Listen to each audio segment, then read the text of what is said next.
Thank you so much for joining us. This is Business Day. On the program today, we are talking how the corporates, the economy, and the business is embracing being green. Climate change is part of us now. So, how are people adapting to this in these sectors that I have mentioned?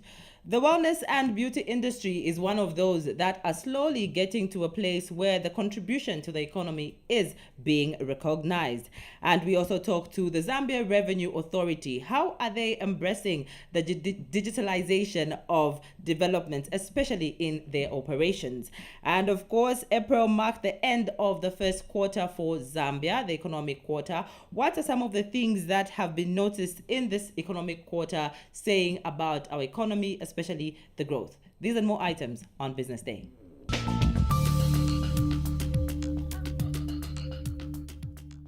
This is Business Day, and I am Judy Ngulube. We start off talking about climate change and how it is affecting most parts of the world. This has become a global attention-grabbing phenomena because currently Cyclone Kenneth is actually affecting most parts of Southern Africa. When you talk about Mozambique, Malawi, and might slowly come towards us. But how are the corporates, the businesses, as well as our economy embracing this to be part of what can be the green economy? We caught up with an economist, Shabdin Mwemba. This is what he had to say.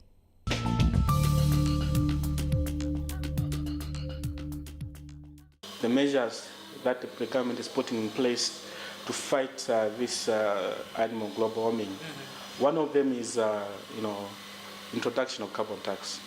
Remember a long time ago, we never used to pay. We just used to pay road tax and other, rest taxes. But afterwards, it was agreed that we start paying this carbon tax. And the carbon tax is meant to fund programs that will sensitize people about the issue of global warming, so that we reduce on, cutting, trees unnecessarily. But if we cut, then we replace. So I was just doing my math. For example, is it 2008? The population of cars in Zambia was about 360,000 kwacha. Sorry, 360,000. That's the count, the number of cars. So when you calculate with 50 kwacha per car, it will give you about 18 million per annum. That's the money which is made. And I believe that this point in time, the number of cars is about 500. So if you assume to say that 500, 50% of the car owners are compliant, so we're talking about 25 million kwacha per month, per annum. Yes. Definitely. We find that a lot of entrepreneurs or businesses are incorporating this. One of them is digital. Did you know that digital migration is part of green? Because what will happen is that you're not going to need more furniture to, for example, as ZMB, they call it a studio. You're just going to use computers, and the studio will change. So you don't need, to order a lot of furniture and the like. Then there is currently Smart Zambia, championed by the government. So all civil servants now, they no longer receive paper pay slips. They receive electronic pay slips. So you can imagine the amount of paper they've saved. Those papers come from trees. So you can imagine how many trees they've saved as a result of that initiative. So all those are green initiatives that all the companies now are, embracing this idea of digital. Mobile providers, commercial banks, they're all going digital. So when they go into digital, they're saving trees. Because like the mines, you cannot afford to do the emission. So with improved technology, you find that there's some machines that will help to reduce that emission. And of course, other companies may think that they're not directly involved in this carbon gases. As I said earlier on, whoever has a car is also contributing to the depletion of the ozone layer. So no one is clean. All the companies, they are all involved. So then the other thing is that you find that, for example, in the agriculture sector, they are also going green in terms of they would want to use, let's say, organic fertilizer as compared to inorganic. which are, those are chemicals. So we find that even health-wise, it's very healthy. If you look at our budget, a component or part of it will depend on donor funding. Yes, we have a lot of cooperating partners that are helping us, to develop this country. So what happens is, if we're affected with those cyclones, the aid will reduce, and as the country will be affected. So find that even meeting that budget requirement, we may not meet. So that will be the first effect that we're going to have as a country, because donors will concentrate to, sort out the problems that come as a result of those, disasters that are happening. Then I just explained about the poor rainfall. So we cannot say that because I'm not involved in agriculture, then I'm not affected. So this poor rainfall has really affected the economy. Because when you have a good harvest, it means that, for example, food will be cheaper. And there are complements of this maize. You cannot, sometimes cannot consume maize alone. You're going to need other products to consume the shima with. So we find that what will happen in the mind of consumers when the price of a product goes up, even also the complements of those products are most likely, to go up. And as a result, you find that the price of commodities will also go up. Definitely. Yeah, so everyone is affected. Everyone is really affected on this issue of global warming, and the government needs to ensure that money that is collected from, the carbon tax is used for the intended purpose.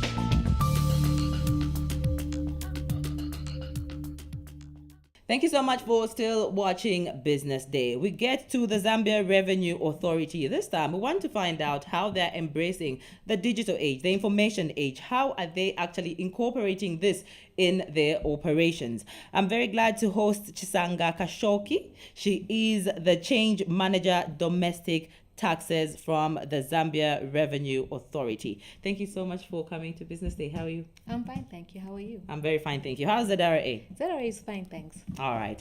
Now you have something interesting. Tax on phone dial. Tell us about that. What is it all about? Well, Tax on Phone is a new application that ZRA has launched. It enables our taxpayers to access our services using their mobile phones. Most of our taxpayers who are in the far-flung areas of Zambia don't have access to internet, and some of them find it hard to travel to our offices. Mm-hmm. So Tax on Phone is an application that will help our taxpayers access our services using their mobile phones. Oh, interesting. Yeah, so it doesn't have to be a smartphone, and they don't need to have data.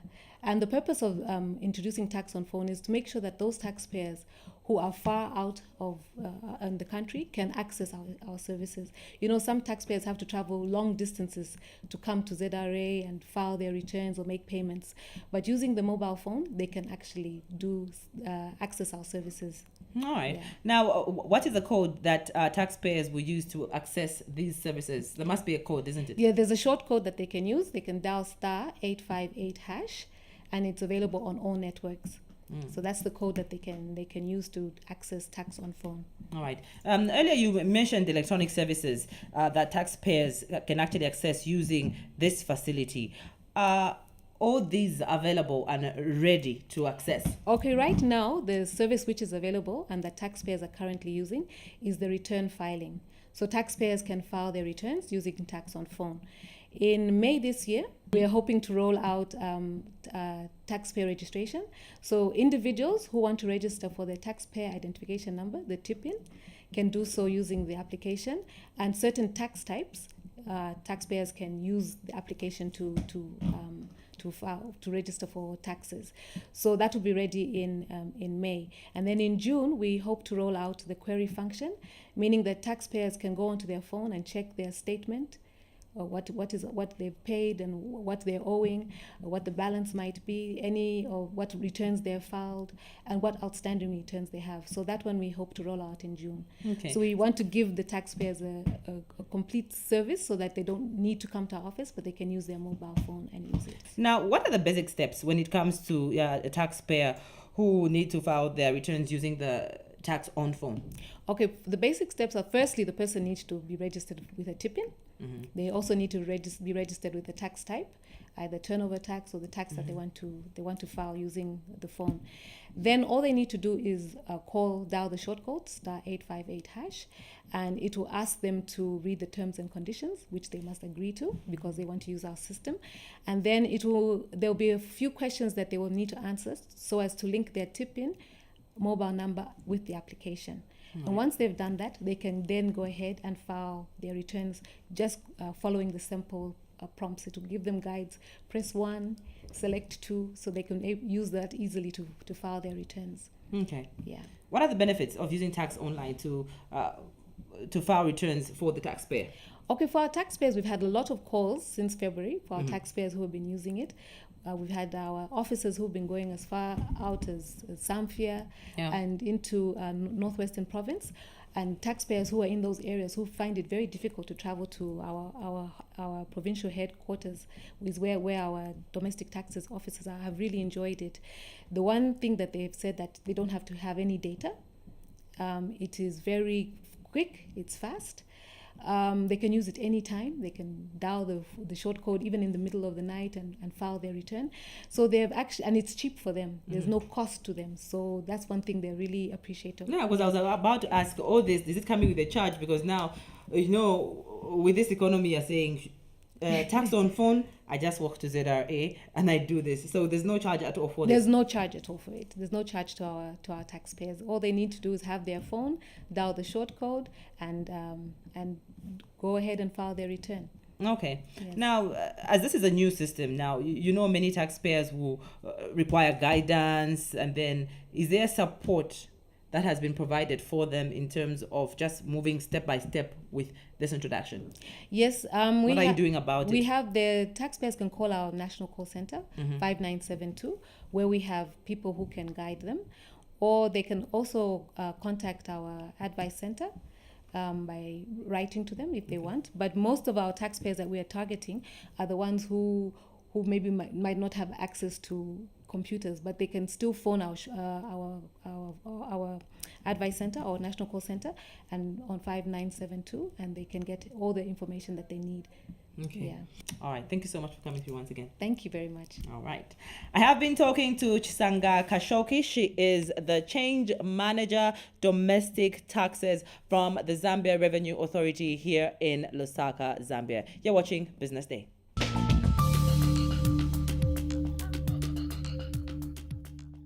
Thank you so much for still watching Business Day. We now get into the wellness and beauty industry, which is being recognized to actually add a significant amount of development to any economy. In relation to this, the African Market Beauty Survey 2018 actually says that Africa has a population of 1 billion people. It is estimated that this will rise to 3 billion people by 2065. This increase in population is very significant. The demographic profile is correlated with the continuous rise in the disposable income by 2030. And 18 of the most populated countries in Africa would have combined spending power of 1.3 trillion United States dollars, making the continent very attractive for companies seeking to grow their outside development countries.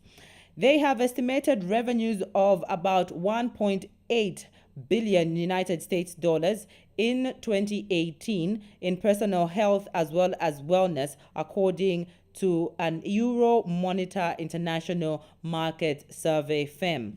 Now, many sub-Saharan African countries have enforced heavy taxes on beauty-related products as well as wellness services in their defense to do this to encourage local consumers to buy local products.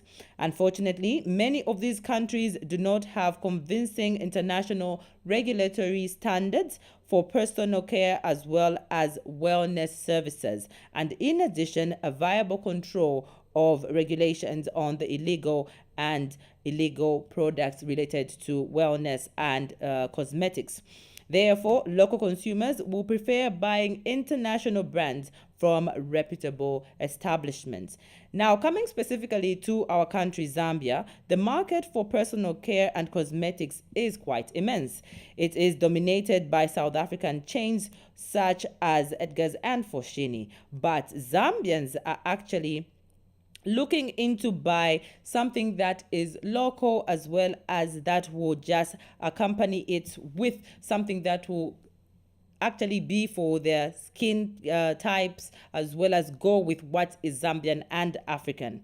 It has become social status to always look elegant, and the growing middle class has given rise to the desire for more international brands as well as consumers with less disposable income can actually settle for imitations or less illegal products.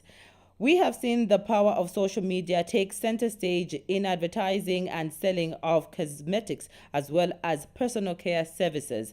And this is what has brought the wellness and cosmetics industry onto the map in terms of adding to the economy.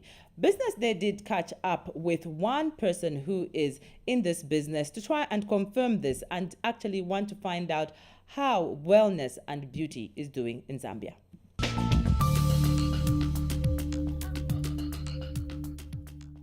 Current research worldwide has shown that wellness industry is the new $1 trillion industry, and I definitely want to believe that Zambians are jumping onto the bandwagon and enjoying the benefits of the wellness industry. So, I mean, right now, if you look at the industry, you see quite a number of gyms, fitness activities, aerobics that are happening across the country. Also, we see a lot of personal care, beauty spas, day spas, salons popping up. And lastly, we also get to see a good bracket of people who want to lose weight, who want to have a specialized diet or a tailored diet. So generally, I think on 1 to 10, we've still got a way to go. So I'll put it on a 4. Yeah, because even tourism, the wellness bracket encompasses tourism as well. People really don't want to mix the two. Medical is medical and luxury is luxury. So someone wouldn't necessarily think a massage is a medical practice. But a lot of physiotherapists are qualified to do massages. As a result, that means massage should be actually not deemed such a luxury therapy. So generally, I think it's a 50-50 response. Most Zambians are open to the idea of preventative care, meaning taking supplements, taking vitamins, herbal medicines, doing massages and other therapies to help prevent lifestyle diseases. And then the other Zambians who just feel maybe it's a bit of a luxury. I mean, there's a vast opportunity when it comes to employment. This is the type of industry where you can't really automate or computerize. So you can't get a computer to do a massage for you or get a computer to put a wellness plan or strategy or fitness plan for you. You can to some extent, but I think it's a very beautiful industry to get into in terms of employment. The only other challenge probably would be education and training, because if you're not a physiotherapist, then where else do you get your training for massages to be a gym instructor, for example? Where else do you get your training to be a natural health therapist? So I think the more we have training centers or areas, or the more our local universities and schools incorporate naturopathic medicine and natural remedies, then the more we'll be accustomed to even create more employment, because people will be qualified as well. I mean, in Asia, the Western world, this is a huge industry. Acupuncture as well. You can do things like chiropractor. So these are all little type of elements that fall in the wellness bracket that we really haven't explored at all. Yeah, definitely. I mean, we firstly need to realize that wellness does contribute to tourism. and is part of the tourism bracket. That's why a lot of hotels have an attached spa or an affiliated wellness center to them. Because it's all part of rest, relaxation, rejuvenation. I mean, if a tourist is coming to Zambia, they're coming to rest, to explore. And a lot of products and ingredients that we use in the wellness industry are local ingredients. Moringa is a big one, for example. So we use a lot of moringa in our facial treatments, in our massages, even to drink it as a supplement. So these are ways of getting people out there across borders to get knowledge on these local ingredients, get knowledge on local ways of keeping healthy. You can definitely bet that the African diet is much better than the Western world of junk food and fries and stuff. So definitely we can tap into it from that perspective and that angle. And like I said, it can be explored far much more than it is right now. We as the wellness practitioners also have a big job to sensitize and teach and get people knowing more about the wellness bracket. It's a lot of people, when they think herbal medicines, the first thing they think is witch doctor, which is not the case. There's a big bracket which it covers. So also physiotherapy is one good part that I think has been explored vastly in Zambia, and the physiotherapy arm of our medical centers brings in quite good revenue, so why not explore and see what other therapies, natural health and wellness therapies, can actually bring in revenue.